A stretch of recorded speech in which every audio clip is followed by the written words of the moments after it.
I've had a conversation with my teenage son about that, and even if they're playing games 4 hours a day, I imagine those guys that win these video game or they're the YouTubers that are making all kinds of money. I mean, they're approaching it like a pretty intense job.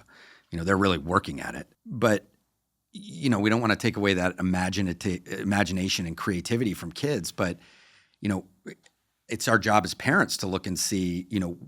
The kids aren't going to see what's happening. Their kind of timing is like now or not now. They're not really looking too far into the future. And that's a beautiful thing about being a kid as well. It's our job to put those guardrails on and as parents really understand what are the things that may impact them over the long term. But we also have to understand, it's easy for me to look at, I had video games when I was a kid, but it was Nintendo and Sega and it didn't pull you in as much, and we were outside all the time. It was a little bit, it was different. We'd come in and play video games at night, now these things really pull you in and you're interactive and they communicate with other people. A lot of kids have their social connection out of playing video games. I actually had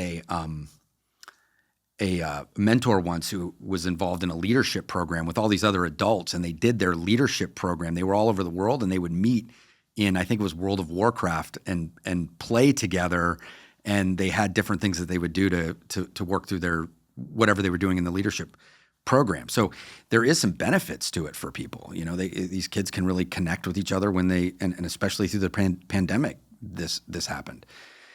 I'm going to come back to what I was going to say about as a parent.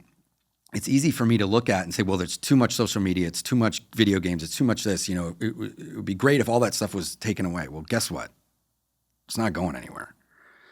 And I can't really relate to it in the same way that my kids will relate to it. I have younger kids that I have no idea what's going to be there when they're of age to look at screens or be in the world or communicate with others.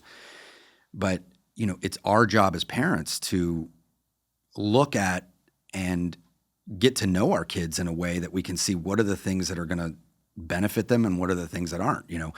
I don't think every kid shouldn't play video games. No, neither do I. I think that the contrast with the video games that you played when you were younger, and then you mentioned going outside, I think I realize this is not a strict definition of addiction by any means, but if something in the electronic sphere makes quote unquote real life underwhelming. Yeah.